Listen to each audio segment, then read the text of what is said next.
Luego de la ausencia del presidente en el Congreso de la ANDI, el Consejo Gremial se reunió con él el martes pasado y de ahí les quedó un futuro cronograma de reuniones y una lista de temas.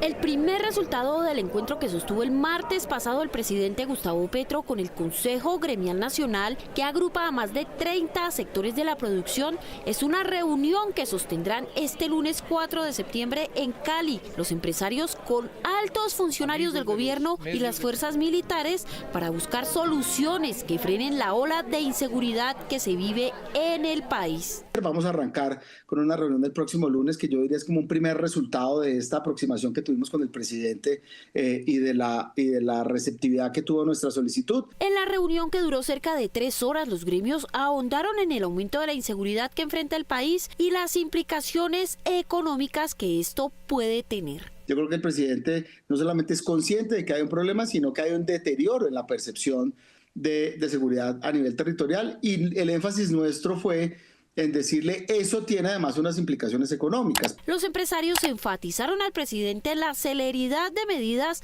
para frenar el aumento de la extorsión y otros delitos que se han venido disparando y que podrían tener efectos futuros sobre la inversión. Y nosotros le hicimos mucho énfasis en que no atender prontamente ese problema de la seguridad va a tener implicaciones en el crecimiento y en las inversiones del futuro. Aunque no se ahondó en las reformas sociales que está promoviendo el gobierno Petro, los empresarios aprovecharon la reunión para manifestar la preocupación por la nueva reforma laboral que se radicó hace unos días ante el Congreso. La nueva reforma no le está mandando unas señales claras a los informales, que son 60 de cada 100 personas que trabajan están en la informalidad, y nosotros creemos que esta es una oportunidad para atacar ese problema, para resolverlo. El malestar que generó entre algunos gremios la inasistencia del presidente Petro hace unas semanas al Congreso de la ANDI en Cartagena, en donde fue blanco de críticas por parte del fiscal Barbosa. Miserable y desvergonzada.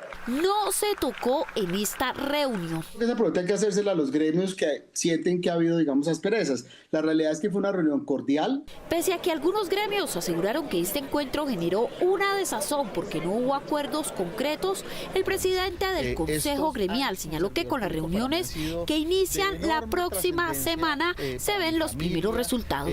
Mientras el presidente Petro fue criticado el viernes pasado por no asistir a la asamblea de la Asociación Nacional de Industriales ANDI en Cartagena, la estrella de ese evento fue Francisco Barbosa, fiscal general. Víctor Ballestas.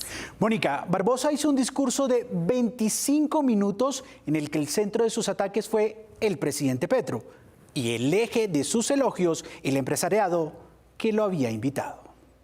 El presidente Petro fue criticado por no asistir a la asamblea de la ANDI. Escondidos. Pero simultáneamente la misma asamblea tenía como estrella invitada al fiscal Barbosa, que hizo un discurso violento contra el gobierno y contra el presidente Petro. Viene el asedio que se ha tenido que ver con más de 150 ataques y mensajes directos contra la Fiscalía General de la Nación y el fiscal general proferidos por el presidente Gustavo Petro. Todo esto ha tenido en los últimos días como un corolario, que es la planeación de un posible atentado en mi contra y de otras personas por parte del ELN, cuya información fue entregada a cuentagotas. La explicación que se me dio por parte del jefe de Estado fue que desconocía esa información. A pesar de su preocupación por mi seguridad, nunca rectificó a su subalterno, el alto comisionado de la paz, Danilo Rueda, quien de forma apresurada, miserable y desvergonzada señaló que era irresponsable informarle al país sobre estos hechos y seguida cuenta le dio credibilidad a un comunicado del ELN. Yo diría que existe una desconfianza institucional y social sin precedentes hoy en el país. Lo hemos visto, como lo decía, en los últimos meses, con diferentes hechos. Una exministra imputada por firmar contratos de forma desaforada para saquear recursos públicos. Confesiones nauseabundas de políticos de diversos sectores para robarse recursos en el marco del aprovechamiento de campañas electorales o para violar topes en las campañas políticas. Y una inseguridad que asedia y golpea a la ciudadanía porque la política hoy cede ante la transacción criminal que es distinta a la paz. Hemos recuperado $7.000 millones que le hemos entregado a la SAE 28 billones de pesos. Y eso creo que es importante que se le diga al país cómo se va a monetizar esos recursos, cuáles son los criterios de monetización. Eso no depende del fiscal general, eso depende de una oficina administrativa que depende de un ministro de Hacienda, que a su vez depende de un presidente de la República. Por fortuna el Congreso de la República está al lado de la democracia y no de las persecuciones. Hoy los enemigos no son los actores armados solamente y la delincuencia. Nuestro país empieza a ser asediado dentro de la misma institucionalidad. Hace 2 días en la ciudad de Washington, por primera vez en la historia de Colombia de la Constitución de 1991, tuve que solicitar medidas cautelares ante la CIDH para que se deje de asediar la función de investigación en Colombia cuando de forma permanente se ha intentado vulnerar esa autonomía e independencia. Ejemplo de lo anterior son la pluralidad de mensajes intimidatorios desde el Ejecutivo cuando se intenta obstaculizar la función judicial del ente acusador o cuando se ordena a entes del Ejecutivo asumir competencias que son propios de la rama judicial. No tiene por qué estar el fiscal general ni la justicia pendiente de lo que está ocurriendo alrededor de sus entornos o si permanentemente está sometida a ataques por parte de otras ramas del poder público. Esta es una administración que, si todo funciona bien y el ELN no concreta sus ataques, podremos terminar los 4 años de gestión y podremos salir a flote fortaleciendo las instituciones, el Estado de Derecho, la democracia y la justicia en Colombia. Muchísimas gracias. Francisco Barbosa, quien recordó que esta fue su última intervención en la Asamblea como fiscal, fue despedido del mismo modo que se haría con un candidato presidencial. Las cifras de marzo muestran que la inflación de alimentos comenzó a ceder, pero no al ritmo como lo esperaba el gobierno. Los expertos le atribuyen esto a la especulación. Marta Olaya. Mónica, el presidente de la Sociedad de Agricultores sostiene que hay quienes se pegan de cualquier declaración del gobierno para subir los precios.